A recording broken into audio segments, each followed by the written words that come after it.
Okay. Bismillahirrahmanirrahim. Assalamualaikum warahmatullahi wabarakatuh. Waalaikumsalam warahmatullahi wabarakatuh. Suara jelas Jelas, alhamdulillah. Jelas. Alhamdulillah. Okey. Okay, alhamdulillah, pertama sama-sama kita bersyukur kepada Ilahi kerana diberi kesempatan kepada kita di hari ini untuk sama-sama kita teruskan lagi lah kelas pengajian tajwid kita. Moga-moga kita sentiasa istiqamah, kita sentiasa bersemangat lah untuk belajar Al-Quran ni hingga ke akhir hayatnya.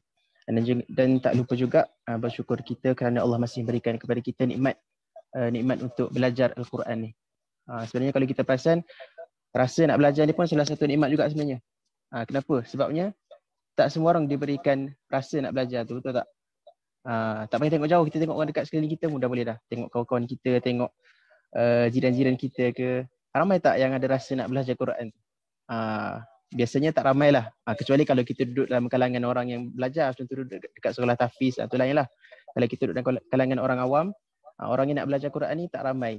Jadi bila kita dah diberikan rasa untuk nak belajar Quran tu, kita kena bersyukur lah. Sebab Allah dah bagi rasa tu dekat kita. Macam mana cara untuk kita bersyukur? Siapa tahu? Macam mana cara untuk kita bersyukur? Untuk kita tunjukkan rasa bersyukur kita terhadap rasa nak belajar Quran ni.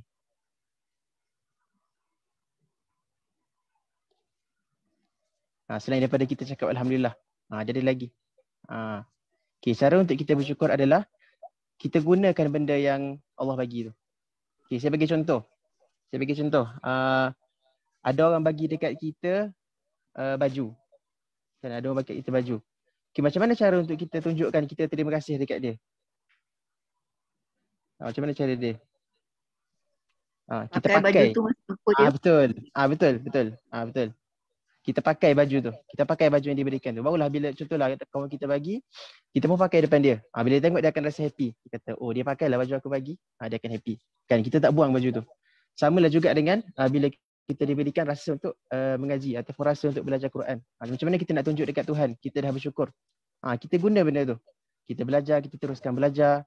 Jadi bila Allah tengok, dia akan rasa suka. Dan bila Allah suka, apa akan jadi? Allah akan tambah lagi. Sebagaimana kita pernah dengar ayat, apa tu? La in syakartum la azidannakum, kan? Bila kita bersyukur, Allah akan tambah lagi rasa tu kepada kita. Maksudnya dengan kita bersyukur, kita belajar, Allah tambah lagi rasa nak belajar. Tambah lagi rasa nak belajar. Itulah antara cara untuk kita bersyukur. Macam mana untuk kita bersyukur dengan nikmat yang Allah bagi. Okey. Jadi sebelum kita mulakan kelas, marilah sama-sama kita baca doa dulu sikit supaya kita diberikan ketenangan hati, kita dilapangkan dada, dilapangkan untuk kita senang memahamilah apa yang akan kita kongsikan pada hari ini insya-Allah. Okey, a'udzubillahi minasyaitonirrajim. Bismillahirrahmanirrahim. Alhamdulillahirabbil alamin wassalatu wassalamu ala asyrafil anbiya'i wal mursalin wa ala alihi wa sahbihi ajma'in. Allahumma iftah alaina hikmataka wa syur alaina min khazaini rahmatika ya arhamar rahimin. Sallallahu ala sayyidina Muhammad wa ala alihi wa sahbihi wasallam. Alhamdulillahirabbil alamin. Okey. Okey, jadi hari ini kita akan masuk kepada tajuk, kalau mengikut modul yang kita guna tu, kita akan masuk kepada tajuk idgham. Okey, jap. Okey, sebelum kita masuk kepada tajuk yang baru macam biasa, kita akan recap dulu apa yang dah kita belajar. Okey, sebelum kita masuk kepada bab idgham, kita akan cuba recap dulu apa yang kita belajar pada minggu lepas berkenaan nun sakinah.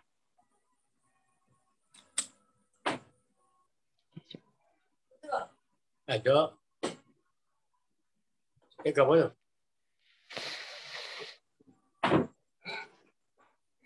Nasi awak lah.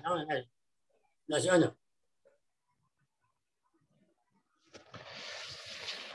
Okey. Okey, kita boleh start terus. Siapa nak mulakan nak mengajar? Macam biasa, untuk revision ni kita akan bagi orang yang mengajar. Siapa nak mengajar? Okey, Nun Sakinah terbagi kepada berapa? 4, Ustaz. Bagi pada 4. Nun Sakinah tahu tanwin. Terbagi kepada 4. Okey, yang pertama. Yang paling senang. Iklab lah paling senang. Ikhlas. Okey, boleh. Kita mulakan dengan ikhlas pun boleh. Ikhlas. Ikhlas paling senang. Okey, apa huruf dia? Huruf ba. Nun Ba. mati nun betul. Okey, mati atau tanwin betul ni kan? Ba. Okey, contohnya mim ba. Dan tanda dia ni kan? Mim ni. Tanda dia mim kecil tu adalah tanda bagi ikhlas dalam Quran. Nak senangkan kita supaya kita tahu kat sini kita kena baca dengan mim. Mim ba. Okey, yang kedua. Yang susah sikit. Tapi masih lagi senang. Izhar. Yang panjang dia izhar halki. Okey, yang ni berapa huruf? Ada 6. Okey, sebutkan. Hamzah. Hamzah, ha, ain rin, kha. Ain rin, ha, kha. Ain. Ni huruf dia. Macam mana nak ingat? Ada siapa-siapa ada sifir tak untuk ni? Kerana itu ada macam-macam buat sifir kan? Ada apa tu? Apa wayar itu? Wayar lari. Mana wayar lari? Wayar. Apa dah wayar? Wayar lari. Mana wayar lari? Mana wayar? Satu lagi lari. Yang ni tak ada nak buat. Ini tak tahu. Dia ada cara nak ingat dia, tapi yang bahasa Arab lah susah sikit lah. Ataupun kalau yang senang dia, yang ni saya pernah dengar orang buat lah. Dia buat macam ni. Aha, rokho. Aha. Oh, aha. Okey. Dia macam kita nak menyanyi. Aha, rokho. Susah sikit. Aha, rokho. Itulah yang mana senang. Siapa nak buat sifir lain pun boleh. Nanti boleh share kat sini. Siapa ada buat sifir. Ni huruf-huruf dia. Jadi bila nun mati ataupun tanwin bertemu dengan salah satu huruf, kita kena izhar, jelaskan dia. Kan contoh yang kita bagi itu adalah an'amta. Kan kita tak boleh nak dengung kat sini. Okey, yang ketiga. Idgham. Okey, terbahagi kepada 2. Pertama Idgham gunnah. Bigunnah. Ataupun tak kisahlah ada panggil mak gunnah. Mak gunnah. Tak kisah mana-mana pun boleh. Bigunnah ke mak gunnah ke. Okey, yang kedua Bila gunnah.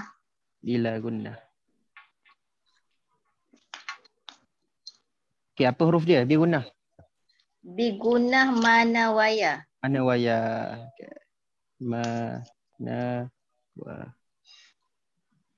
Okey, contoh, bagi contoh. Siapa tahu contoh? Contoh. Contoh susah sikit. Man ya'mal. Okey.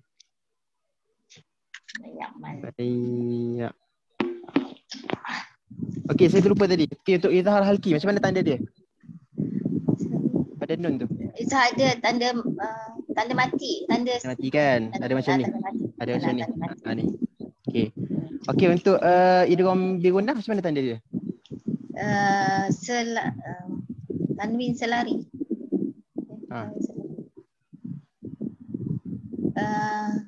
Kalau untuk nun mati ni, ada apa-apa tanda tak atas nun? Tak ada. Tak ada tanda. Tak ada tanda. Tak ada kan? Untuk untuk huruf yang selepas dia ni ada apa-apa tanda tak?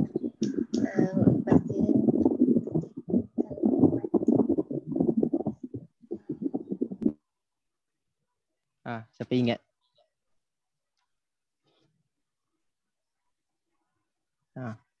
Semua tak ingat huruf selepas dia tu.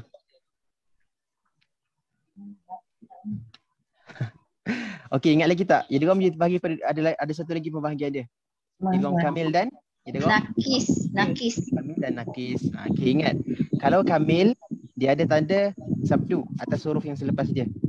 Kalau nakis tak ada. Okey, sekarang idgham bigunnah kita ada 4 huruf. Kan ada 4 huruf ni. Okey. Dekat 4 huruf kat sini ni ada 2 nakis, ada 2 kamil. Mana satu kamil? Siapa tahu?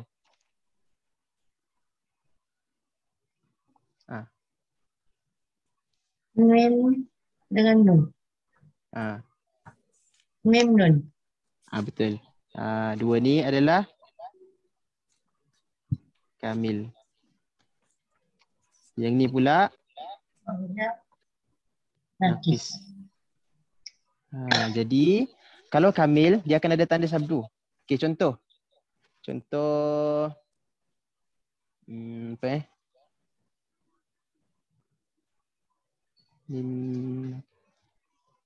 okey.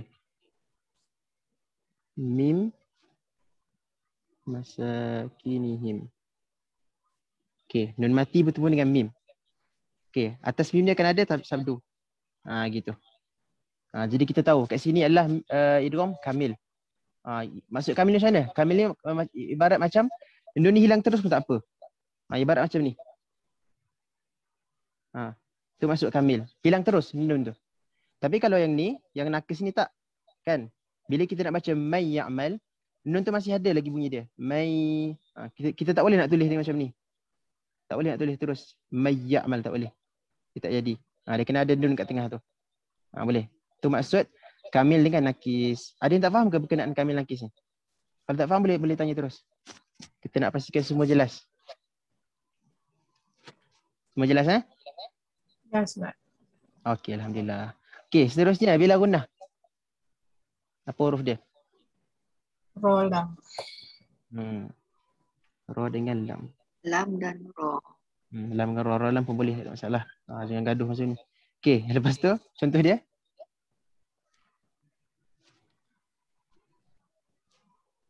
Contoh dia apa? Bihim. Mir rabbihim. Okey, mir rabbihim. Mir rabbihim.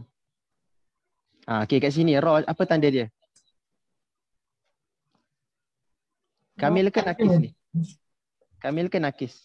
Kamil. Kamil lah. Jadi bila kamil dia kena ada tanda sabdu. Dia akan macam ni. Mir rabbihim. Kenapa? Macam tadilah bila kamil ibarat macam kita boleh tulis macam ni. Ibarat macam ni. Boleh tulis macam ni. Sebab dia kamil. Nun tu hilang terus dah. Kamil. Penuh masuk. Nun tu masuk terus kepada huruf selepas dia. Tu beza kamil dengan nakis. Tapi yang nakis, dia masuk sikit je. Dia tak masuk semua. Ada lagi kesan nun tu. Tu beza dia. Jadi untuk bila gunnah, dua-dua ni adalah kamil. Dua-dua ni kamil. Boleh nampak beza dia. Untuk bila gunnah, dua-dua adalah kamil. Kalau untuk bila gunnah, 2 kamil, 2 nakis. Contoh untuk lam apa? Mil contoh. Mil ladunhu. Dia akan ada sabdu kat sini. Mil ladun. Boleh. Okey, itu untuk bila gunnah. Okey, semua jelas Okey, terakhir sekali. Apa? Ikhfa. Hukum terakhir ikhfa. Ikhfa nama panjang dia apa? Ikhfa apa? Ikhfa hakiki. Ikhfa hakiki. Yang ni huruf apa? Ini banyak. Macam mana itu saya cakap tips. Macam mana kita nak hafal huruf ikhfa?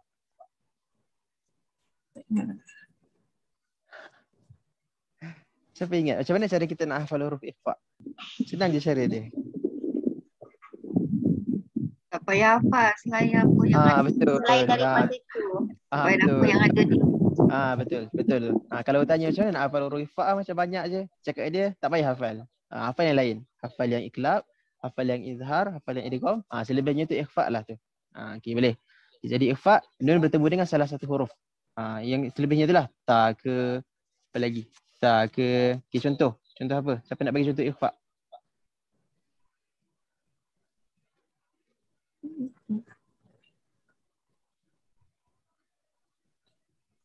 Anta. Boleh tak? Boleh. Anta boleh. Anta. Nun mati bertemu dengan ta. Anta. Okey, ikhfa apa tanda dia? Ada apa-apa tak atas nun? Nun kosong. Kosong kan. Gitu je. Ikhfa macam tu je. Okey, jadi daripada semua hukum-hukum ni, kita boleh nampaklah. Okey, kalau kita buat kesimpulan berkenaan tanda. Okey, kita buat bawah sikit. Kalau kita buat kesimpulan berkenaan tanda, Okey. Tanda yang okey, tanda ni maksud dia adalah izhar. Betul tak? Sebab cuba kita tengok dekat semua yang tak ada izhar ni. Contoh dekat iqlab, tak ada tanda sukun atas nun. Tengok dekat idgham, tak ada tanda sukun atas nun. Tengok dekat ikhfa, tak ada tanda sukun atas nun. Jadi kesimpulannya, tanda sukun ni hanya untuk izhar sahaja. Okey, kemudian tanda yang kedua. Tanda ni, apa maksud dia? Sabdu. Betul sabdu. Tapi dia untuk apa? Kalau dekat 4-4 ni. Daripada idgham apa? Idgham. Idgham yang Idgham yang kamil. kamil. Betul. Untuk idgham yang kamil dia akan tanda dengan tanda sabdu. Satu lagi ni, ini senang je lah. Ini apa? Iqlab lah kan. Ini je lah kalau kita nak buat kesimpulan berkenaan tanda. Ini berkenaan tanda sahaja. Tanda ni gitu. Kita nak cam senang je. Kalau ada tanda sukun atas nun, maksudnya kita kena jelaskan nun tu. An, min. Kalau tak ada tanda, kalau kosong atas nun, maksudnya kita kena masukkan ke huruf selepas dia. Jadi sama dia akan jadi idgham, sama dia akan jadi ikhfa, sama dia akan jadi iqlab. Selain pada izhar lah. Kemudian kalau ada tanda sabdu, kita tahu ini adalah idgham kamil. Maksudnya kita kena hilangkan terus huruf nun. Contoh macam ni. Mir rabbihim, hilang terus huruf nun sebab dia idgham kamil. Itu. Yang terakhir sekali tanda mim kecil adalah iqlab. Okey, boleh. Okey, ada satu lagi tertinggal. Okey, berkenaan ikhfa. Ada 3 pembahagian dari segi bunyi. Siapa ingat? Ada 3. 3. Akrab. Akrab. Ausat. Abad. Ausat. Abad. Okey. Apa ni? Ausat. Abad. Okey. 3. Okey, akrab. Ta, ta dan dal. Huruf dia. Ta, ta dan dal. Okey, abad. Qaf, kaf. Okey, yang ni yang selebihnya baki. Macam tadilah, kalau banyak tak payah nak hafal lah. Buat susah je. Kita ingat yang sikit, yang selebihnya itulah dia. Okey, jadi apa beza dia? Akrab, ausat, abad. Siapa nak cuba terangkan? Tadi ni saya malas nak mengajar. Saya suruh apa ni? Akak-akak je mengajar. Siapa nak cuba mengajar ini? Akrab, ausat dengan abad. Taliah nak ajar Ustaz. Tak apa, cuba. Kat sini tak apa, tak ada taliah pun, tak ada orang tangkap. Cuba je yang mana kita rasa ingat. Ada siapa nak try? Macam mana beza dari segi bunyi untuk ikhfa? Sebab kita kena ingat kan, ikhfa ni dia bukan semua ikhfa bunyi dia sama. Dia ada beza dia dari segi macam mana kita nak letak lidah kita. Dia ada akrab, dia ada ausab, dia ada abad. Akrab ni dia bunyi dia kuat. Apa yang kuat tu? Bunyi apa yang kuat? Dengung dia. Okey. Lepas tu? Itulah tak boleh ngajar, saya tak. Okey. Pertama kita terangkan dari segi maksud dia dulu. Akrab ni maksud dia dekat.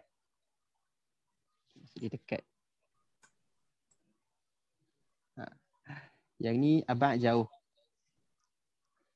Ausat ni pertengahan lah. Pertengahan. Okey, apa yang dekat, apa yang jauh pertengahan ni? Huruf tu dengan nun tu. Sekarang kan kita berkenaan tajuk nun kan? Berkenaan tajuk nun ataupun tanwin. Okey, sekarang kita nak bincangkan jarak huruf yang ikhfa tu dengan nun tu. Okey, ada yang huruf tu dekat, ada yang huruf tu jauh, ada yang pertengahan. Okey, contoh dekat 3 ni. Da, ta dengan ta. Kan cuba kita sebut. Nun dengan da, ta, ta dekat kan? Sebelah dia je. Na. Nun. Lepas tu kita sebut da, ta, ta. Semua dekat situ. Dia main kawasan-kawasan tu je. Sekali dengan nun. Jadi yang ni paling dekat. Okay, bila paling dekat, bila kita nak buat ikhfa tu, kita kena ikhfa paling kuat dekat sini. Maksudnya masih kita sebut contoh apa? Kita letak contoh dulu. Anta tadi kan? Okay, anta. Okay, masih kita ikhfakan dekat sini ni, kita jangan tempek lagi lidah kita dekat huruf ta. Boleh? Huruf ta macam mana? Ta kan? Rapat. Ta. Okey, jadi masa kita nak ikhfa tu, kita jangan letak lidah kita kat situ. Jangan kita anta. Tu salah. Anta. Tu kita dah tempik dah. Okey, kita kena jauhkan sikit. Gitu je. Tak kena pun tak apa. Anta. Boleh faham tak? Ataupun kita boleh kata lidah kita tak bergerak pun. Lidah kita duduk kat situ je. Anta. Sama juga letakkan dah. lidah di gigi bawah boleh Ustaz? Letakkan di gigi bawah. Maksudnya lidah kita di belah bawah gigi, kat belah bahagian bawah. Anta. Atau di tengah-tengah. Dia sebenarnya dia atau dia sebenarnya sebenarnya gini. Cuba kita duduk biasa je. Lidah kita duduk macam mana? Duduk gitu je lah kan? Jadi masa kita sebut ikhfa yang akrab ni, lidah kita pun duduk gitu je. Tak perlu nak pergi mana-mana. tak payah bergerak lah. Tak payah bergerak. Tak payah nak pergi cari gigi ke, tak payah nak pergi cari gusi ke, tak payah. Duduk situ je. Biar je. Anta. Alqa. Anda. Boleh. Tu akrab. Faham Okey. Yang jauh pula, yang abad. Okey, yang ni kita kena tempik lidah kita. Tempik. Semua faham tempik Sebenarnya saya alihkan daripada bahasa Kelantan panggil tepek. Tempik. Kalau orang luar panggil apa Kita tempik, kita letak kata lidah kita di tempat dia. Okey, contoh kita sebut qaf dengan kaf. Kan? Qa, ka. Kan lidah kita dah rapat dengan langit. Qa, ka. Okey, jadi masa kita ikhfa, lidah kita dah kena berada kat situ. Okey, contoh, kita bagi contoh. Min qabl. Min qabl. Okey. Masa kita ikhfa min ni, okey. Lidah kita dah cari dah letak dah dekat tempat kita nak keluar qa lepas ni. Qa kan? Qa. Letak lidah kat situ. Qa. Letak kat situ. Jadi min qabl. Min dah rapat dah. Boleh. Beza dengan akrab tadi. Akrab tadi dah kita duduk stay kat situ. Jadi untuk abad ni, kita jangan tak bergerak lidah pula. Kalau kita tak bergerak, dia akan jadi macam ni. Min qabl. Dia jadi gitu. Tak boleh. Jadi kita kena letak terus. Min. Contoh kaf pula. Manka. Manka. Letak terus dekat situ. Lidah kita dah berada di tempat yang nak keluar kaf tu. Manka. Ada siapa tak faham berkenaan ni? Boleh tanya terus. Sebelum kita beralih ke tajuk baru. Jelas kita je beza dia. Akrab. Macam mana?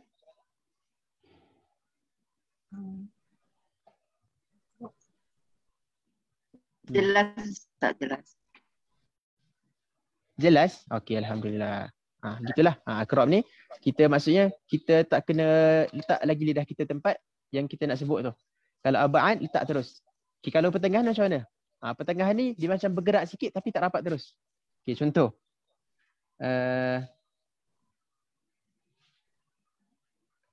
Nun bertemu dengan jim contoh.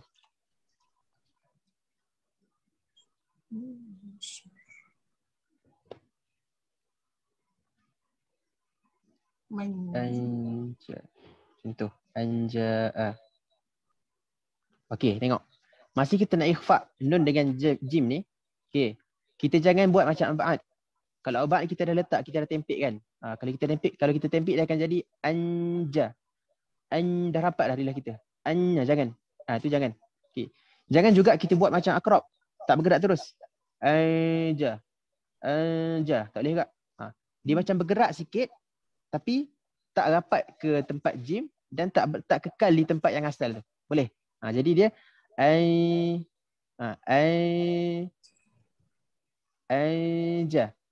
Dia gitu je. Anja. Boleh. Boleh faham Beza tiga tu. Akrab, awsat dengan abad. Siapa tak faham boleh tanya terus. Macam biasa kelas kita santai-santai je. Tak perlu nak angkat tangan ke, tanya je. Buka mic tanya je. Boleh semua jelas? Okay, itu sahaja berkenaan apa yang kita dah belajar pada minggu lepas. Okay.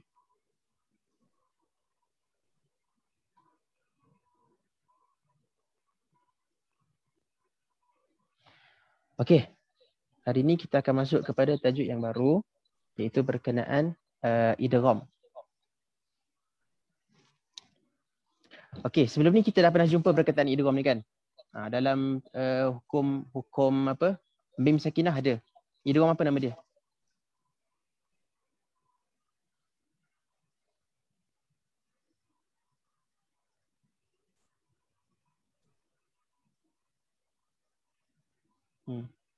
Dalam hukum mim sakinah nama dia idgham mithlain ataupun idgham syafawi kan. Kalau dalam bab nun mati kita ada idgham ma'al gunnah, kita ada idgham bila gunnah kan. Okay, sekarang ni kita nak pergi kepada idgham yang tak ada kaitan dengan nun dan mim mati. Boleh? Kita nak pergi kepada tajuk idgham yang tak ada kena mengena dengan nun mati dan mim mati.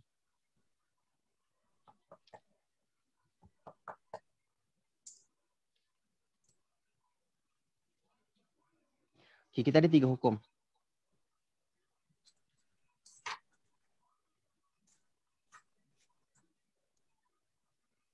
Idgham.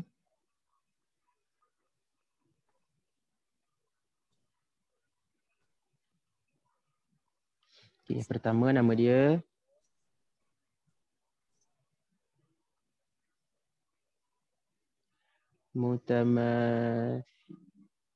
sorry.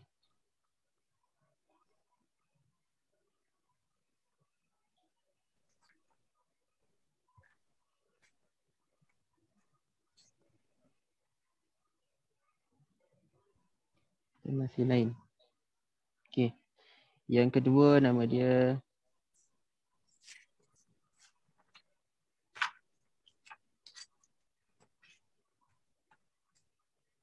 Janisai. Yang ketiga nama dia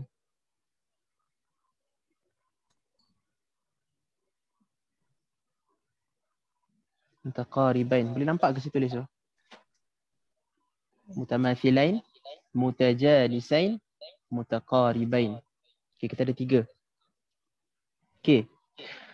Ketiga-tiga ni dia akan terjadi apabila huruf pertama mati, huruf kedua hidup.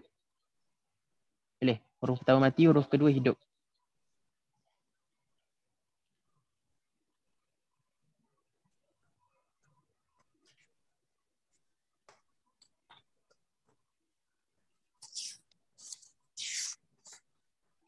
Okey. Apa yang tulis kat ni? Okey, kat sini lah.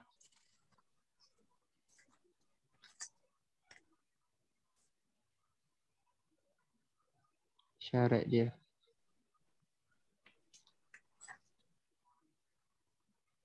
Huruf pertama mati, huruf kedua hidup. Okey, tu syarat dia. Syarat nak menjadi ketiga-tiga benda kita nak belajar hari ni. Huruf pertama mati, huruf kedua hidup. Okey. Okey, jadi kita ada 3. Yang kita akan idghamkan apabila dia bertemu. Okey, idgham ni apa maksud idgham? Macam kita dah pernah belajar sebelum ni. Apa maksud dia? Dengung Ustaz, dengung. Memasukkan. Bukan dengung. Bukan dengung. Dia memasukkan. Kalau dengung salah. Sebab ada idgham yang dengung, ada idgham tak dengung kan? Macam kita belajar itu, idgham bila gunnah, idgham al gunnah. Jadi yang lebih tepat idgham ni adalah masukkan ataupun kita hilangkan huruf pertama. Kan? Contoh macam kita belajar sebelum ni. Mir rabbihim contoh. Okay, bila kita idghamkan nun ke ra, nun ni hilang. Tu masuk idgham. Dia akan jadi mir rabbihim terus. Itu masuk idgham. Kita masukkan huruf pertama ke huruf kedua, maka hilanglah huruf pertama. Itu masuk idgham. Boleh? Jangan cakap dengung. Sebab ada idgham yang dengung, ada idgham yang tak dengung. Okey. Okey, untuk mutamathilain. Okey, mutamathilain akan berlaku apabila bertemunya dua huruf yang sama makhraj, sama sifat. Okey.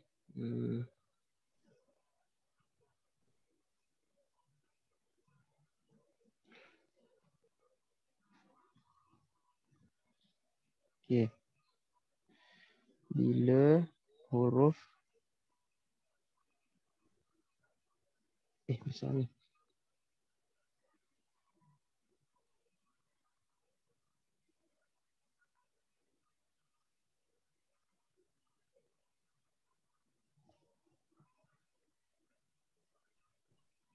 bertemu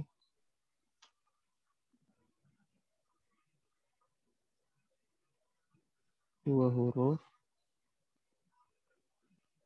sama makhraj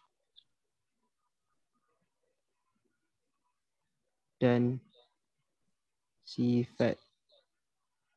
Boleh? Dua huruf yang bertemu nanti, yang pertama dan yang kedua tu, dia adalah makhraj yang sama dan sifat yang sama. Okay, ataupun senang cerita apa? Huruf yang sama lah. Dua huruf yang sama. Betul. Dua huruf yang sama lah. Senang-senang lagi.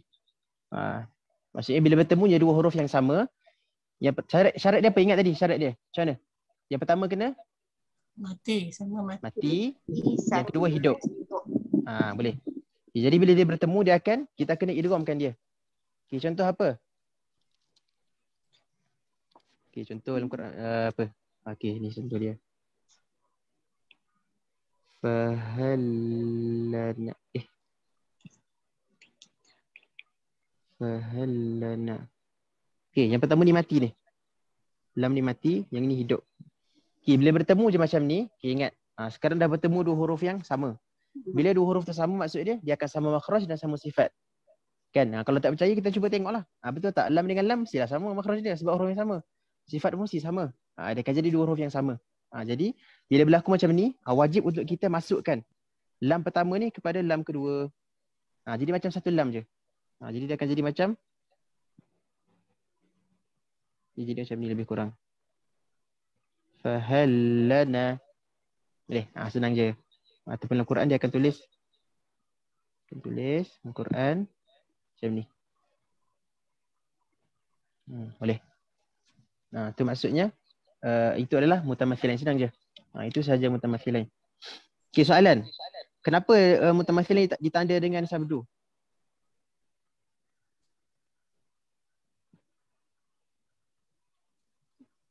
Siapa ingat tadi baru kita cakap. Sabdu ni tanda kepada idgham apa? Sempurnakan bunyi dia. Idgham kamil lah ataupun idgham kamil. Kenapa? Sebabnya sekarang kita dah masukkan lam pertama tu terus kepada lam kedua dan lam pertama tu hilang. Jadi kat sini nama dia idgham kamil. Sebab itulah ditanda juga dengan sabdu. Mutamathilan ni adalah idgham kamil. Boleh semua jelas yang pertama? Okey, yang kedua pula kita pergi kepada mutajanisain.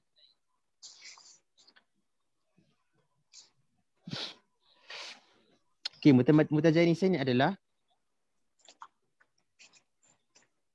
dua huruf berbeza.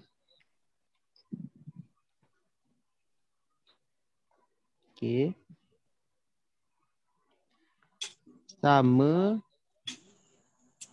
Makhraj.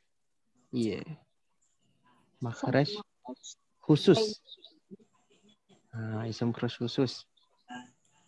Berlainan sifat. Berlainan sifat. Okey, boleh. Okey, bila bertemu ya dua huruf yang berbeza, okey, tapi makhraj dia sama. Sama pada makhraj khusus. Macam mana maksud sama ada makhraj khusus ni? Okey, contoh. Contoh makhraj halqum. Kita ada berapa? 4. Ada 6. Halqum. Sebelum menjadi 6 tu dia terbagi pada berapa dulu? Berapa tempat? 3 kan?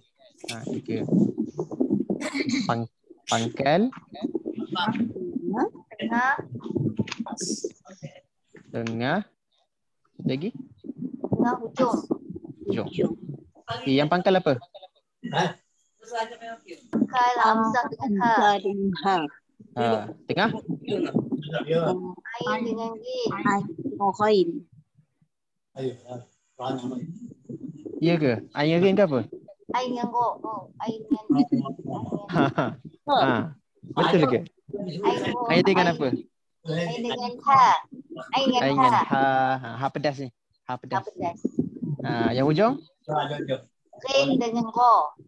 Gin dengan kha. Kan sebab kalau kita nak rasa pun kita dapat rasa. Dia kat bawah. Dia macam dalam dada gitu. Ha. Kan dah ke bawah. Atas sikit. Ha. Dia atas sikit. Atas lagi ra, kha. Ra, kha. Okay. Untuk huruf halqum ni ada satu huruf yang kita kena hati-hati. Kadang-kadang ramai orang Melayu kita bila dia sebut huruf ain ni, dia sebut dengan hidung. An-na'am. Ada rasa kat hidung. An-na'am. Itu salah. Sebab ain dia adalah halqum. Dia bukan khayshum. Jadi pastikan bila kita sebut huruf ain, jangan rasa dekat hidung. An-na'am. Okay, macam mana cara nak tahu kita guna hidung ke tak? Tutup hidung. Picit hidung. Ataupun pecik hidung kita. Pecik hidung kita. Ingat saya cakap itu, jangan lama-lama. Nanti boleh arwah pula. Sekejap je. Okay, pecik sekejap.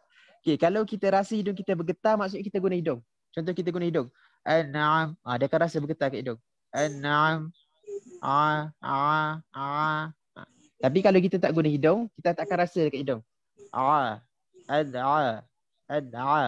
Boleh. Satu cara kita nak tahu sama ada kita guna hidung ke tak untuk huruf-huruf yang mana kita nak try tu.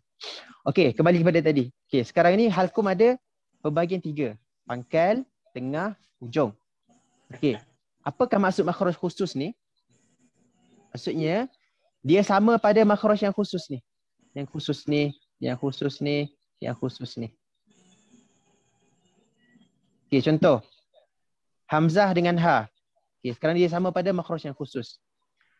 Hamzah dengan ha. Adakah sama pada makhraj khusus?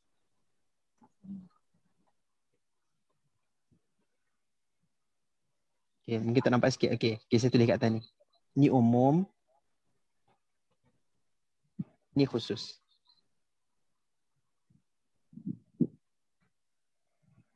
Boleh? Ataupun kalau kita nak luaskan lagi, bagi nampak, okay, kita bagi semua faham. Okay, makhraj umum ada berapa? Yang besar sekali, makhraj yang besar sekali.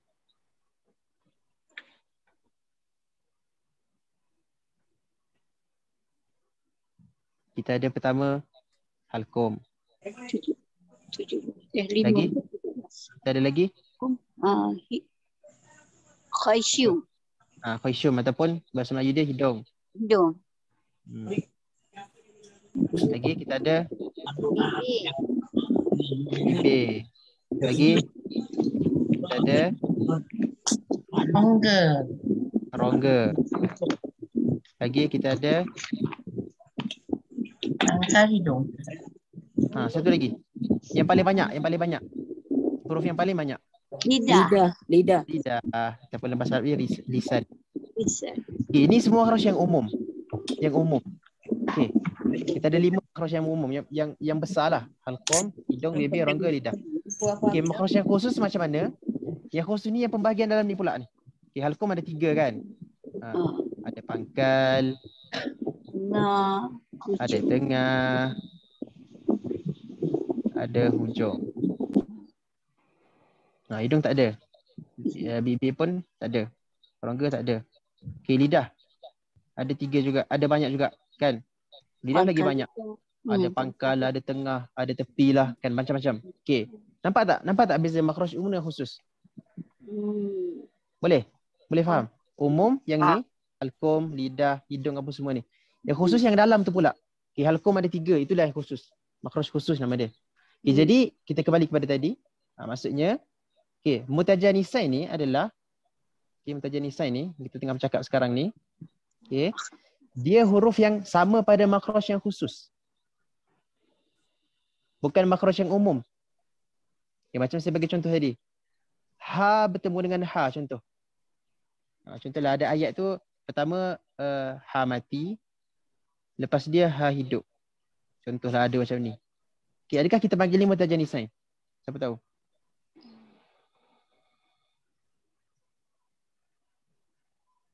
Tak sama makhraj. Tidak, tak sama makhraj. Satu di pangkal, satu di tengah.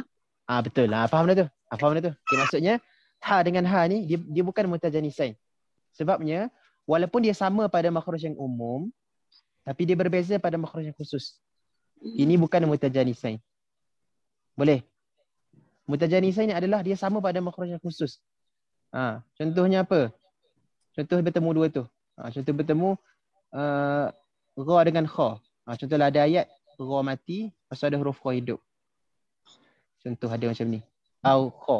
Jadi kat sini kita kena idgham. Kita kena baca dengan akha. Tapi tak ada ayat ni contoh ni. Akha. Boleh, tu contoh dia. Okey, kita ambil yang betul-betul ada dalam Quran. Contohnya apa mutaja lisan ni? Okey. Bayyana. Qad tabayyana. Boleh. Qad tabayyana.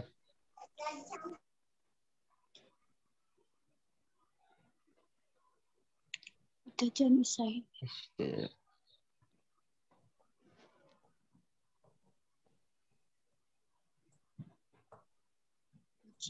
Pada waktu koma. Okey, kita ambil contoh ni. Qad tabayyana. Okey, dali mati, tani hidup.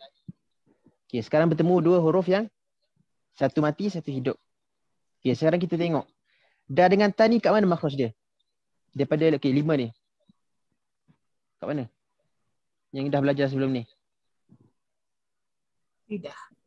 Lidah kan? Dekat lidah. Okey. Lepas tu lidah ni ada banyak pembahagian pula. Ada hujung, ada pangkal, ada tengah. Okey, da dengan tani dua-dua dekat mana? Hujung. Hujung lidah kan? Betul, betul. Dua-dua ni adalah hujung lidah. Okay, nampak tak? Inilah saya maksudkan dengan makhraj khusus yang sama. Makhraj khusus yang sama. Jadi bila bertemu macam ni, kita panggil sebagai mutajanisain. Ataupun maksud dalam bahasa Melayu dia sejenis. Dia sejenis. Jadi kat sini kita kena idghamkan. Okay, macam mana cara idghamkan? Ada bunyi tak da ni?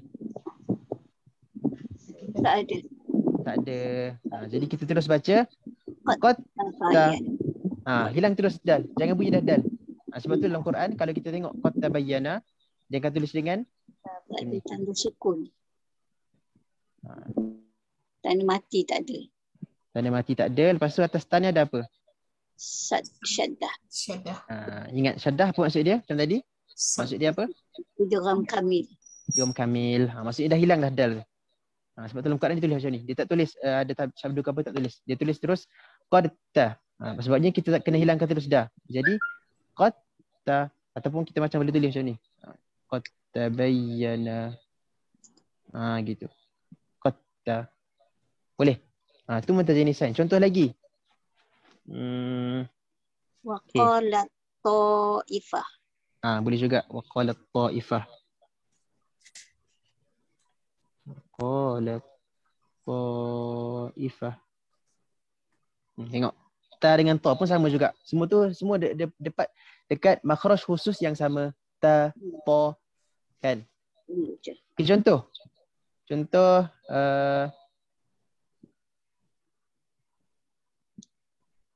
Iz zalamtum. Okay, saya nak bagi contoh satu. Misla.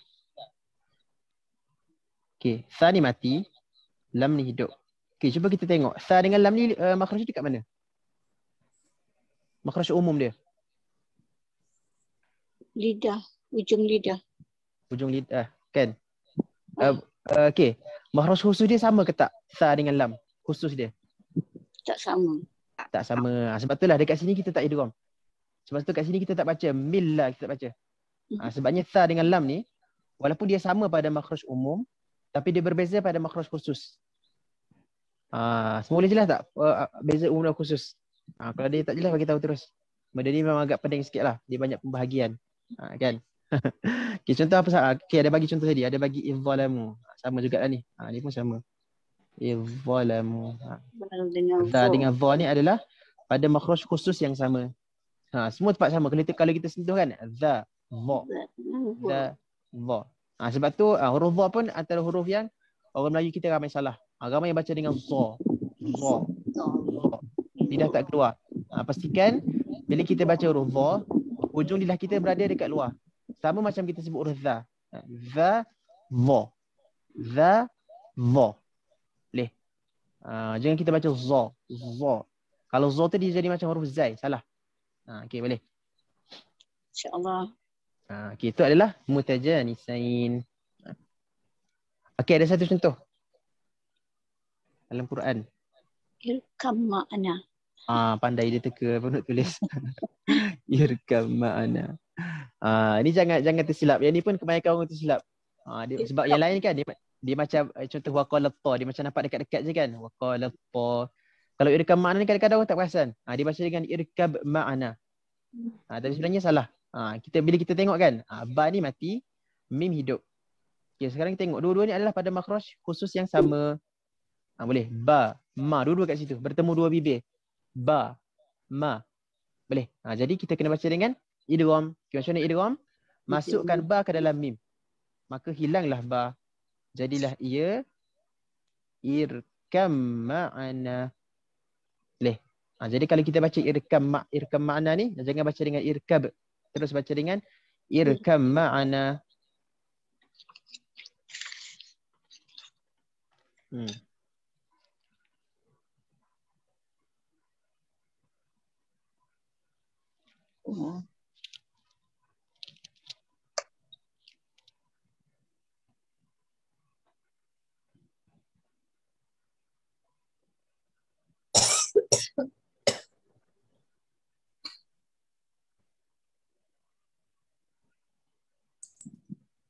Okey, kat mana irkam ma'ana kalau nak tengok contoh. Okey, kalau ada sampai ada Quran boleh buka muka surat 226. 226. Okey, pada ayat 42. Kat situ ada irkam ma'ana. Sebab tu kalau tengok dekat situ atas ba tu dia tak ada huruf sukun, tak ada tanda sukun, dan pada mim dia ada tanda sabdu. Irkam ma'ana. Ni kisah Nabi Nuh. Kisah Nabi Nuh nak panggil anak dia naik bahtera, tapi anak dia tak nak. Nabi Nuh cakap kat anak dia, irkam ma'ana. Wahai anakku, naiklah bersama kami. Irkam ma'ana. Tapi dia tak nak. Jadi maka tenggelamlah dia bersama dengan orang-orang yang kafir. Ni kisah Nabi Nuh. Okey, boleh. Okey, itu irkam ma'ana. Okey, settle untuk mentajanisan semua faham? Tak masuk ke seterusnya. Kalau selagi ada yang tak faham, kita tak nak masuk ke seterusnya.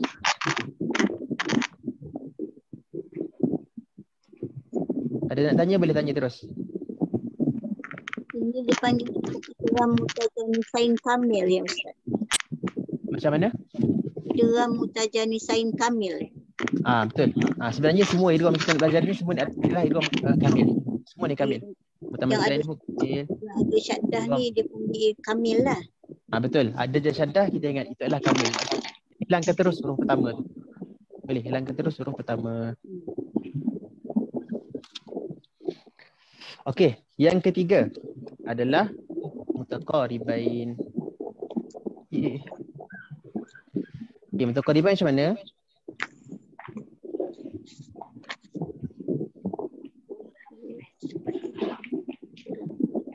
Dua huruf berbeza.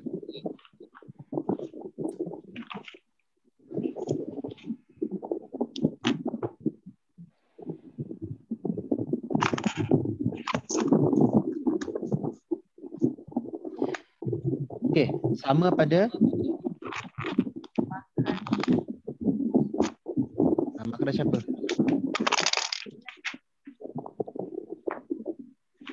Makhraj yang umum.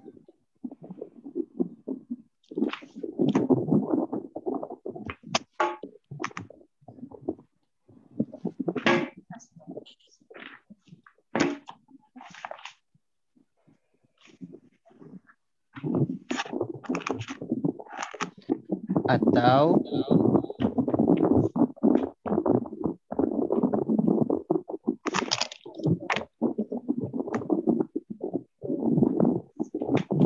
beza makhraj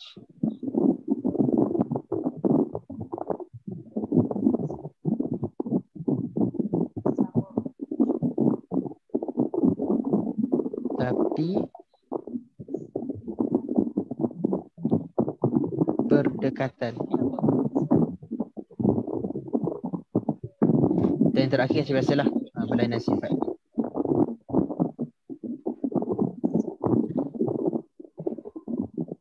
Okey, nampak tak? Sekarang kita ada untuk mutaqaribain kita ada 4. 1, 2, 3, 4. 4 benda kita kena pastikan cukup. Okey, boleh. Okey, kita cuba terangkan satu-satu. Okey, yang pertama adalah dua huruf berbeza. Itu semua faham lah kan? Dua huruf yang berbeza, pastikan berbeza.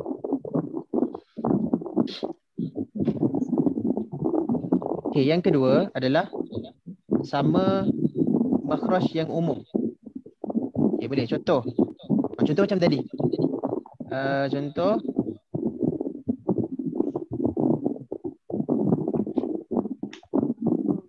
ha dengan ra.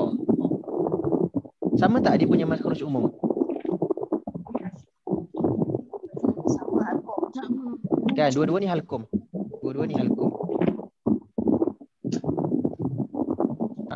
Tapi dia berbeza pada makhraj khusus, kan? Ha ni dekat pangkal, ra ni dekat hujung. Tapi tak kisah. Sebab mutaqaribain ni kita hanya cukup untuk ni je. Makhraj umum cukup dah. Bila dah sama dah halkom, kita dah boleh panggil dia sebagai mutaqaribain. Boleh. Dia beza dengan mutajanisain. Mutajanisain kena sama, yang khusus tu kena sama. Tapi kalau yang mutaqaribain, asalkan makhraj yang sama umum tu okey dah. Okay, contoh lagi, contoh kita ambil makhraj lidah. Tu huruf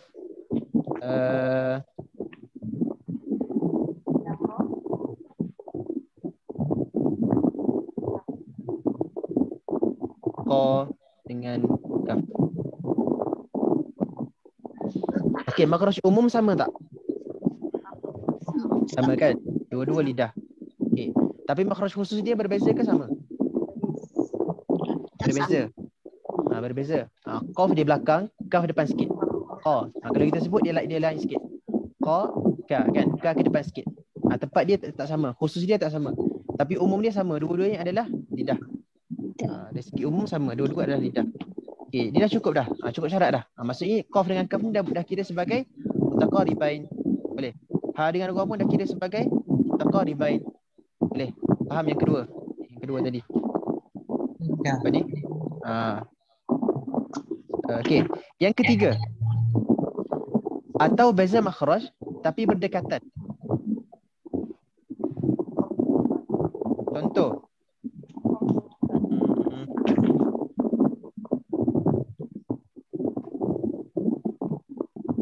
Kha bertemu dengan qa. Okey, kha apa makhraj dia? Kha. Macam halkom. Halkom. Okey.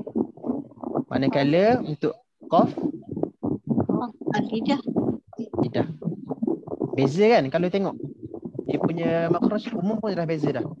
Kan? Yang ni halkom, yang ni lidah. Tapi bila kita sebut kha dengan qa, dia sebelah-sebelah. Sebab dia duduk kat sempadan. Boleh. Contohlah, contoh. Ini halkom, kawasan halkom. Ini kawasan lidah. Kha duduk kat sini. Qaf duduk kat sini. Dia jiran. Dia dekat-dekat. Ini pun kita boleh panggil sebagai mutaqaribain. Boleh. Walaupun dia berbeza pada makhraj, tapi dia berdekat. Dia duduk sebelah-sebelah. Yang ni kita boleh panggil juga sebagai mutaqaribain. Faham tak maksud mutaqaribain? Beza dengan mutajanisain. Boleh.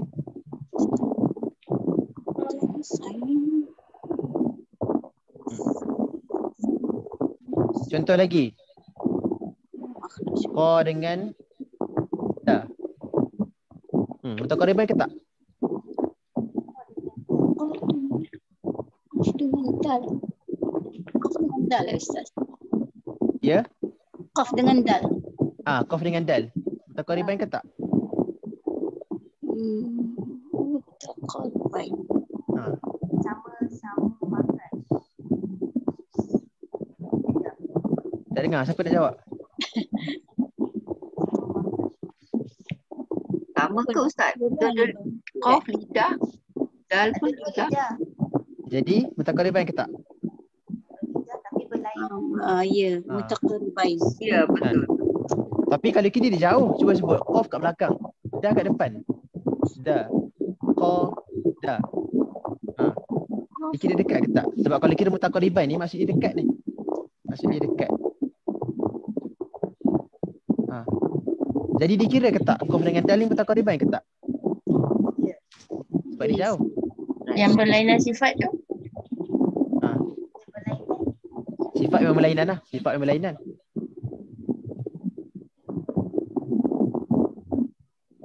Dikira ke tak? Okey, masih lagi Dia sama masih lagi sama betul, makhraj. betul, dia betul. sama makhraj. Betul lah tu. Sebab makhraj. sama makhraj, ingat. Yang kedua dia dah kena dah syarat dia. Dia sama makhraj. Boleh Tak kisahlah dia. Betul. Dia dekat ke dia jauh ke? Contoh dal kat sini kan. Kalau kita sebut hujung lidah. Qaf kat belakang.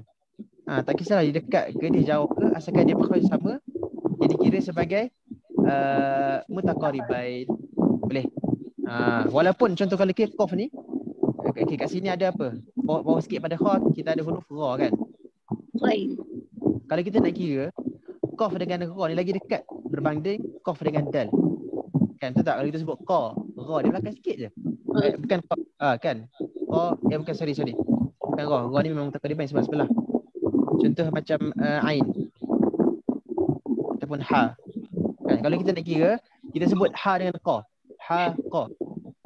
Dengan kita sebut qa dengan da. Qa dengan da lagi jauh beza dia. Tapi kita bukan ukur jarak. Benda ni kita bukan ukur jarak, tapi kita ukur berdasarkan makhraj yang sama ke tak.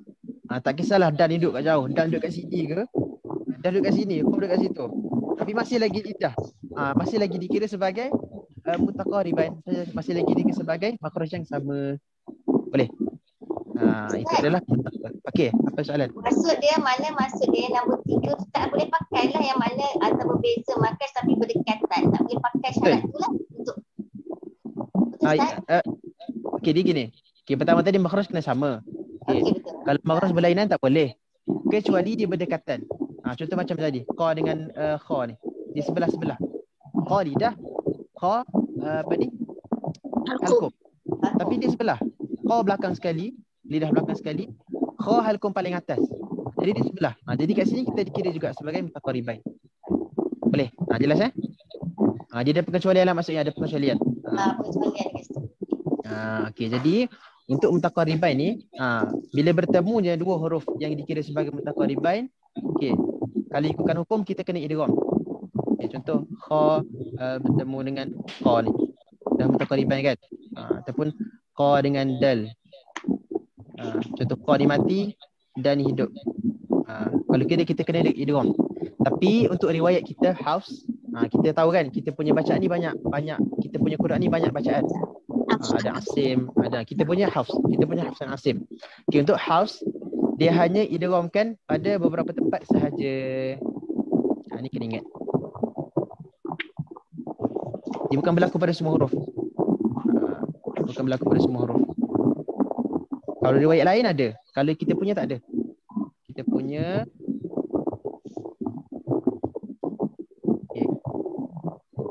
yang kelima, syarat kelima. Hanya berlaku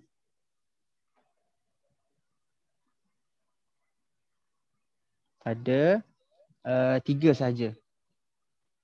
Yang pertama, lam bertemu dengan ra. Boleh. Contoh apa? Qur rabbi. Qul rabbi. Tengok lam dengan ra. Sama tak makhraj umum dia? Dua-dua adalah Sama makhraj. lidah kan? Dua-dua adalah lidah. Tapi khusus tak sama. Ra dengan lam khusus dia tak sama. Dia ada beza sikit je. Dia berbeza sikit je. Dia tak sama. Tapi dah kira sebagai mutaqaribain. Jadi kat sini kita kena baca dengan Qur rabbi. Lam ni hilang terus. Terus masuk pada ra. Qur rabbi masuk terus. Boleh. Yang pertama syarat untuk hafs untuk kita punya. Yang kedua, qaf bertemu dengan kaf. Contoh Nakhluqukum. Nakhluqukum. Tengok. Qaf mati, kaf ni hidup pada depan. Jadi bila berlaku macam ni, hafs kita akan baca dengan qaf ni kita masukkan terus kepada kaf. Hilanglah qaf ni. Jadi baca macam nakhluqukum. Macam ada nakhluqukum. Boleh. Nakhluqukum. Okey. Itu yang kedua. Yang ketiga, pada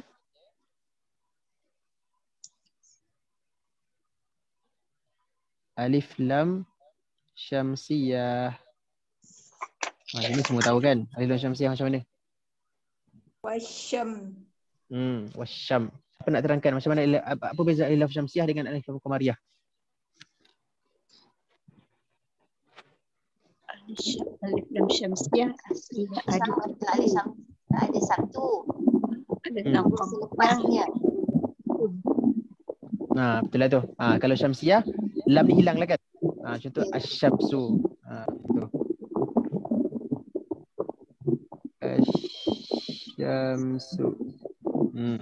Tengok lam dengan shin. Lam dengan shin dua-dua ni adalah makhraj lidah. Tapi pada khusus dia berbeza. Lam, shin. Shin kat belakang sikit, lam kat depan. Boleh. Okay, untuk tiga ni saja untuk riwayat Hafs. Selain pada ni tak ada. Contohlah kita jumpa bertemu antara apa contoh dia? Okey, contoh yaghfir lakum. Ni banyak dalam Quran kan? Yaghfir lakum. Okey, kalau kita tengok huruf ra dah mati, huruf lam hidup. Kalau kita tengok dia dah cukup syarat mutaqariban kan? Betul tak? Ra bertemu dengan lam. Dua-dua adalah makhraj lidah tapi berbeza pada makhraj khusus. Ra, lam. Lam kat depan sikit, ra belakang sikit. Kan? Tapi adakah kita boleh idgham mengikut riwayat Hafs? tak boleh. Tak boleh. Sebab tak cukup syarat. Syarat kita mesti lam dulu baru ra. Kalau ra dulu baru lam tak boleh. Tak boleh kita baca yaghfil lakum. Tak boleh. Tapi kalau riwayat lain boleh. Contoh macam Susi, kalau kita belajar qiraat dia ada Susi. Susi dia akan baca dengan yaghfil lakum. Tapi kalau kita tak, kita jelaskan ra. Yaghfir. Yaghfir lakum. Boleh. Contoh lagi apa lagi?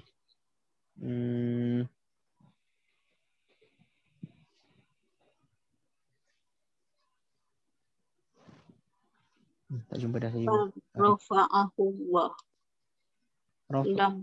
Lam mati bertemu dengan ra. Tu contoh yang betul lah. Boleh. Barrafa'ahullah. Barrafa'ahullah. Ni pun boleh. Ni pun lam bertemu dengan ra, cukup syarat. Okey, tapi ada satu tempat yang lam bertemu dengan ra tapi tak boleh kita baca dengan idgham. Siapa tahu? Barrona. Betul. Kalabal. Betul. Rona. Dalam Quran ada satu tempat dia ada kalabal. Kenapa tak boleh baca idgham? Saktah kat situ.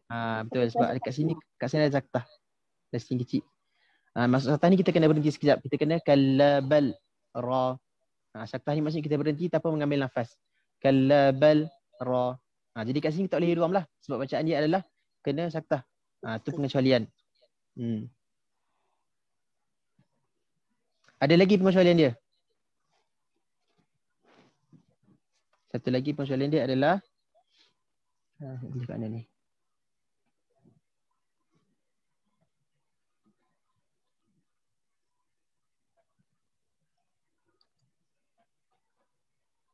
Okey, pengecualian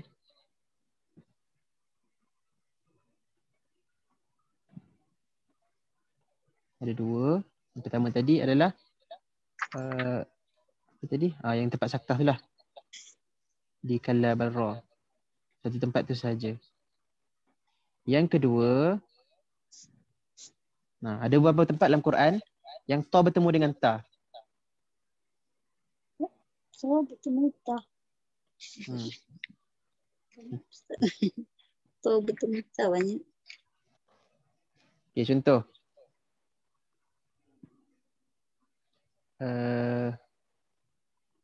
Basata. Bilang pula dah.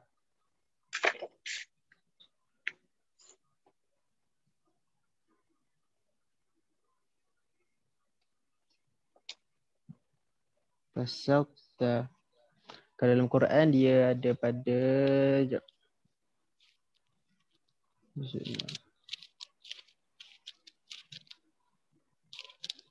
kalau ada buka siapa ada Quran boleh buka pada muka surat 112. 112 pada ayat yang ke-28. Ada kat situ. La'im basalta. Ni kisah apa ni? Pembunuhan pertama di atas muka bumi. Iaitu pembunuhan Qabil dan Habil tu. Kita selalu dengar tu kan kisah anak Adam tu. Kisah dia kat sinilah pada muka surat 112 ni. La'im basalta. Okay, bila ta bertemu dengan ta, okay, kita kena idgham juga. Tapi apa beza dia dengan yang tadi? Kita tak boleh idgham kamil. Kat sini kena naqis. Boleh. Sebab tu kalau kalau siapa ada buku Quran boleh tengok dekat muka 112 di ayat yang ke 28 tu. Sebab tu kalau tengok basata tu kan. Basa atas pada ta ni tak ada tanda sabdu. Kan? Kalau kita belajar tadi, bila dah idgham dia akan ada sabdu. Contoh qurrabi kan? Dia macam ni. Sebab kita kena kamilkan dia. Qurra. Tapi pada ta bertemu dengan ta dia nakis. Hukum dia nakis. Jadi macam mana? Kita idgham juga tapi nakis. Siapa tahu? Nakis ni maksudnya tak masuk semua kan? Jangan masukkan semua ta ke dalam ta. Kalau kita idgham kamil, dia akan jadi basatta. Tu kalau kamil. Basatta kan? Sebab kita dah hilangkan ta, dia akan jadi gini. Ni kalau kamil. Basatta. Tapi tak nak kamil, kita nak nakis je. Macam mana baca dia? Okey. Jangan basat ta. Betul. Dia gini. Okey. Basat ada huruf ta, kita ada huruf ta. Okey, masih kita baca. Basa. Okey, masih kita nak bagi ke huruf ta ni. Kan? Kita bagi huruf ta ni. Kita singgah sekejap je kat huruf ta ni. Singgah sekejap je. Jangan penuhkan dia. Kalau penuh jadi macam mana? Kalau penuh dia akan jadi basata. Kan ada qalqalah kan? Basata. Yang ni tak.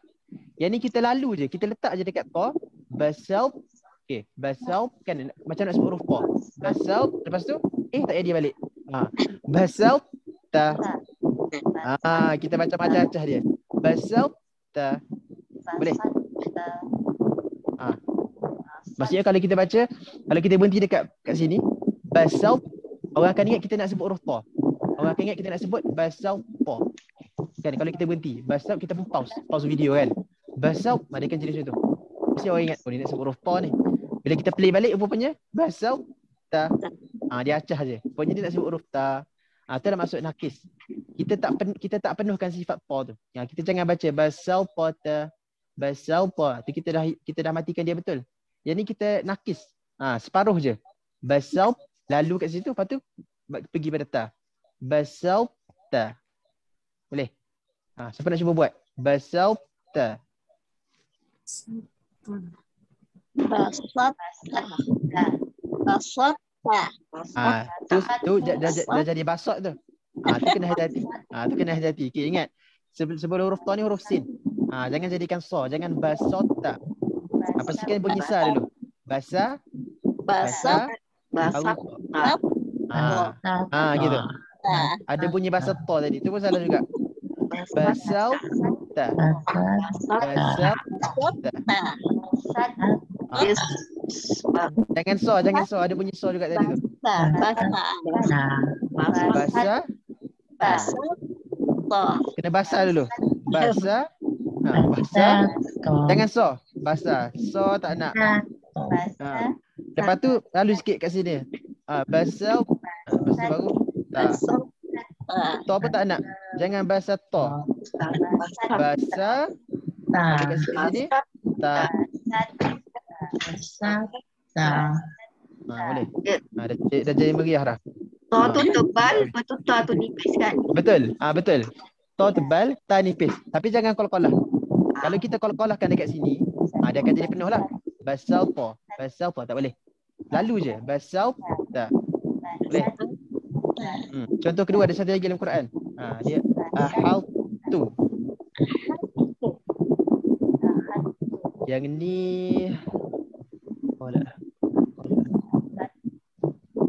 yang ni pada muka surat.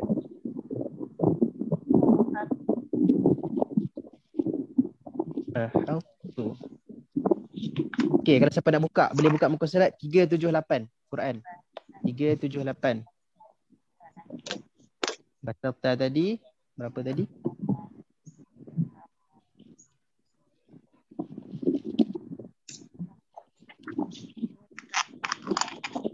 peserta 112. Ini 378. Muka surat 378 bawah sekali. Dekat situ. Faqala ahadtu. Ini kisah apa? Ini kisah tentang Nabi Sulaiman. Nabi Sulaiman dengan Balqis kat sini kisah dia. Faqala ahadtu bima lam tuhit. Okey, ahadtu. Sebab tu kalau tengok pada muka surat 378, atas to ni tak ada sabdu. Dia ahadtu. Dia gitu. Maksud dia apa? Maksudnya kita kena nakis, jangan kamil. Boleh, itu je beza kan, macam kita dah recap tadi. Kalau ada sabdu maksudnya kamil. Kalau tak ada sabdu, sekarang kita tengok, kita jumpa ahadtu kan. Kita masa ni kita was-was. Nak kamil ke nak nakis?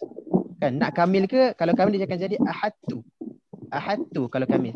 Kalau nakis dia akan jadi ahadtu. Okey, mana satu kita nak buat? Kita tengok ada tanda sabdu ke tak atas ni. Tak ada tanda sabdu ke tak?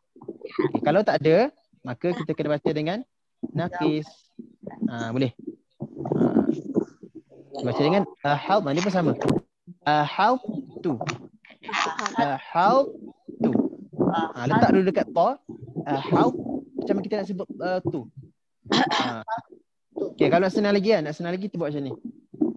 Cuba sebut ahadtu dulu. Ahadtu. Ahadtu. Ahadtu. Sebut huruf ta terus. Ahadtu. Ahadtu. Okey, settle. Kita dah jumpa dah tempat ta. Okey, sekarang buang tu. Berhenti sampai ahad je. Ahad. Sekat tu je. Ahad. Jangan sebut tu. Ahad. Boleh. Okey. Step ketiga, tambah huruf ta. Ahad tu. Tipiskan balik. Ahad tu. Boleh. Ahad tu. Dan memang dia akan jadi lambat lah. Memang kalau kita dengar bacaan siapa-siapa dekat sini pun, dia akan jadi lambat sikit. Sebab dia nak pindahkan balik lidah tu. Kan? Apa tu? Famakatha ghayra ba'idin faqala ahadtu. Dia akan jadi macam tu. Kalau kita dengar orang baca pun. Kalau kita dengar orang tu baca laju, faqala ahadtu. Biasa tak betul lah tu. Tu je cara kita nak cam dia baca betul ke tak. Kalau dia baca betul, dia akan jadi lambat sikit kat situ. Sebab dia nak pindahkan lidah dia. Faqala ahadtu. Ataupun yang tadi tu, la im basawta. Boleh. Jadi cara sebut dia macam tu. Yang kita kena hati-hati adalah dua huruf yang sebelum dan selepas ni. Yang sebelum ni pastikan nipis. Jangan kita baca ahad, jangan terikut. Jangan terikut dengan ketebalan ta. Aha. Jangan ahad. Ahad tu salah. Suka juga saya nak ingatkan tentang perkataan Allah. Saja ni selingan lah. Ni pun ramai juga yang salah. Cuba baca perkataan ni. Allah. Allah. Allah. Kalau yang ni? Allah. Allah. Ada yang betul, ada yang salah. Ada yang betul, ada yang salah. Allah. Okey, dengar Okey, dengar saya sebut. Allah. Betul ke tak? Allah. Allah. Betul ke tak? Allah.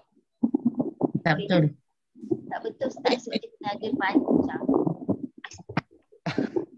Okey, kita kalau betul macam mana kalau betul? Allah. Okey lah, saya sebut panjang. Okey, saya sebut panjang. Allah. Allah. Betul ke tak? Allah. Wallah. Dia tak bunyi. Okey, kat mana salah? Ada salah. Tadi kat sini. Pada ni dan pada ni. Tu tak ada. Bukan. Okey, huruf wa. Macam mana bunyi dia? Wa ke wa? Kan? Jadi kenapa bila ada Allah kita baca wallah? Kenapa jadi wa tiba-tiba pula? Sedangkan asal dia wa. Bunyi dia tebal. Kalau wa duduk seorang-seorang, kita akan baca dengan wa. Kan? Tiba-tiba bila dia duduk dengan perkataan Allah, tiba-tiba kita baca gini pula. Nampak tak? Itu kesilapan kita. Jadi jadi dekat mana kita kena betulkan? Baris tu. Pastikan kita baca dengan wa. Wallah. Jangan wallah. Boleh. Ni ramai yang orang Melayu kita salah. Orang Melayu sebab biasa kita cakap harian kan macam tu kan. Allah apa ni? Allah berat. Allah. Jadi untuk percakapan tak apalah, tapi untuk Quran kita kena betulkan. Jelaskan bagikan hak dia. Okay, huruf waw hak dia baris atas tu kena bagi wa. Jangan kita baca wa. Sama juga dengan Allah. Kan? Jangan kita baca Allah. Sebab apa? Huruf alif kalau baris atas dia bunyi a ke o? Kan? Jadi kena baca dengan Allah. Jangan o. Ada lagi bunyi o tu. Cuba sebut Allah.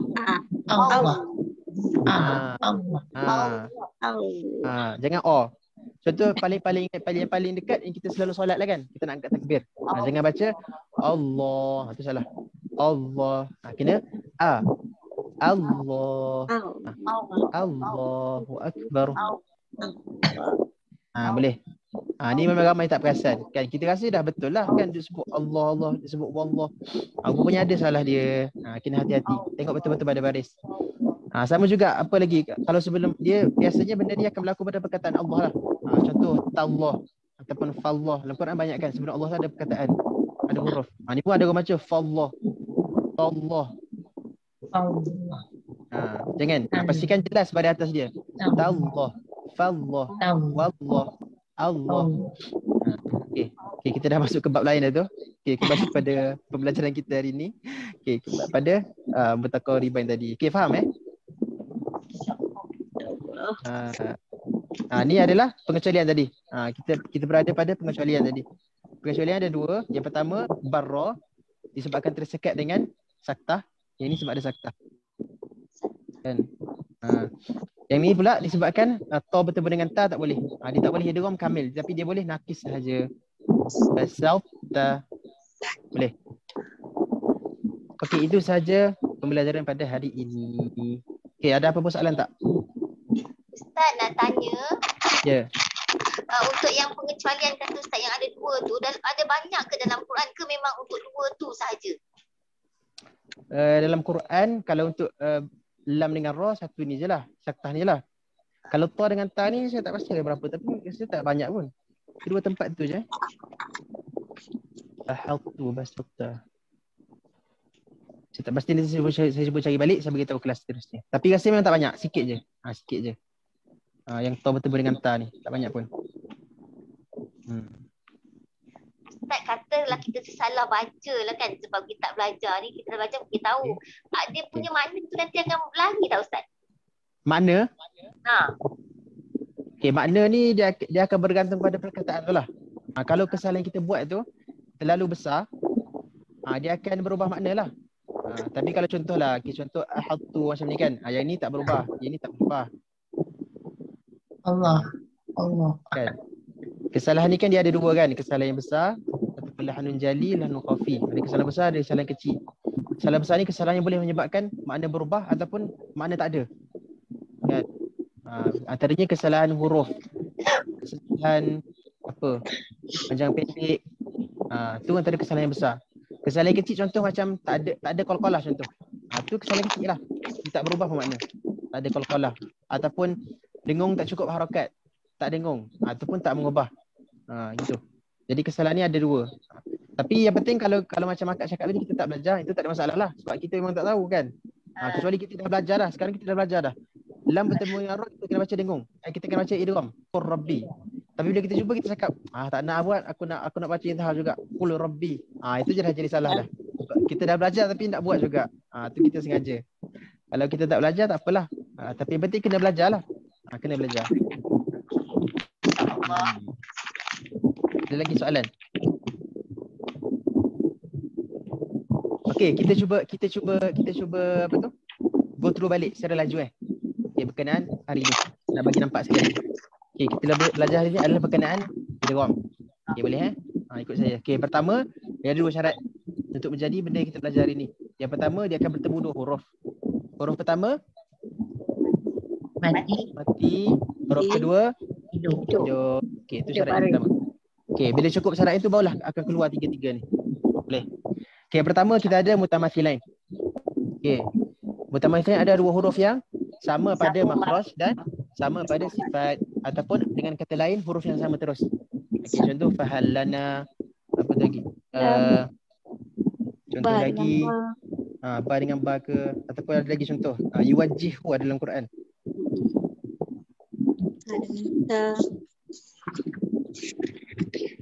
Yuwajjihu. Ni mati, ni hidup. Dia akan jadi idgham. Yuwajjihu. Hilang terus yang pertama. Boleh. Itu yang paling senang lah mutamathilain. Yang kedua kita ada mutajanisain. Okay, mutajanisain, dua huruf yang berbeza. Sama pada makhraj khusus. Berlainan okay, maksudnya dia bersama pada makhraj khusus. Makhraj umum dia makhraj umum yang confirm samalah. Ada khusus pun sama juga. Contoh macam tadi.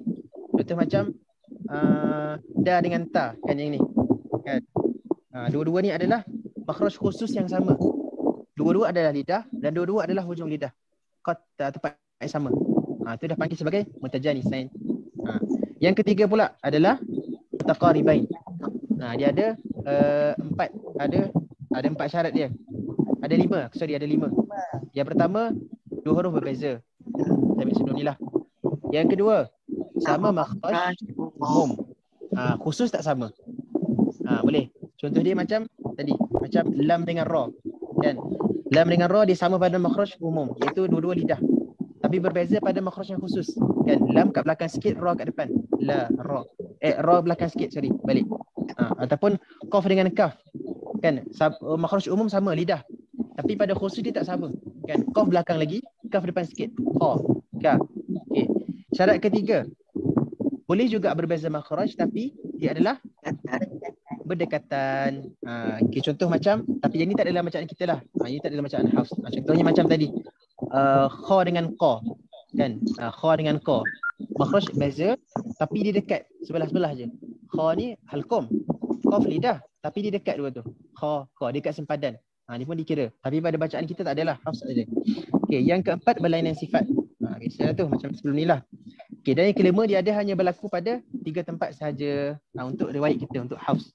Jadi senang lah. Walaupun atas tadi kita pening kan contoh. 1 sampai 4 ni kita pening. Tak faham sangat. Tak payah kisah sangat. Ambil ni je.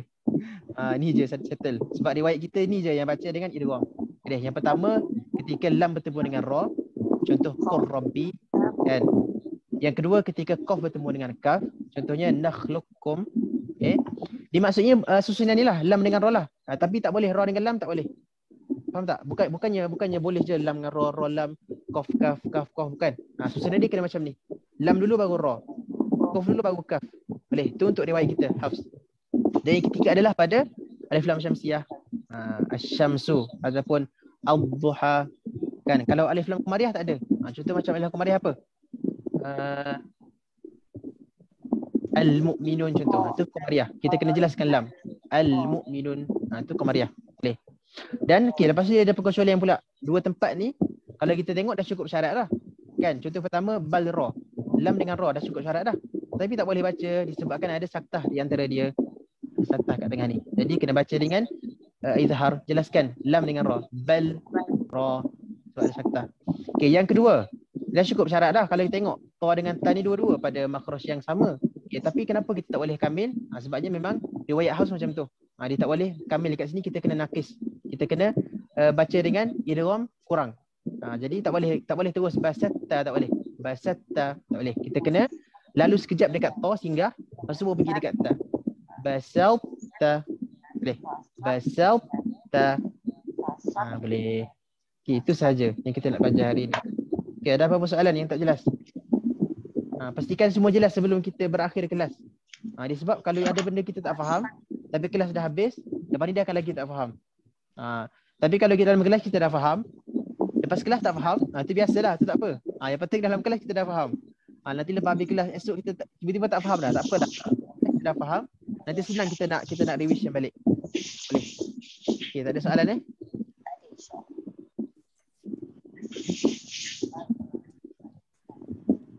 Okey, sebelum berakhir saya terlupa saya nak beritahu balik tentang ada soalan pada minggu lepas. Saya Puan Atikah tanya. Puan Atikah dalam ni ke?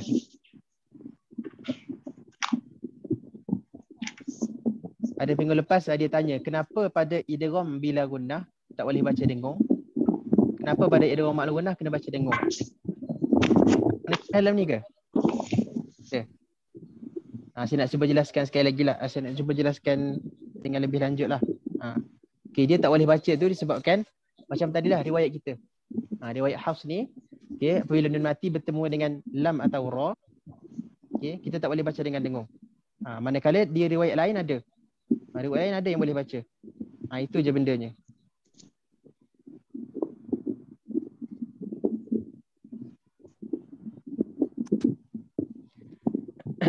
Okey, saya rasa itu saja untuk hari ini.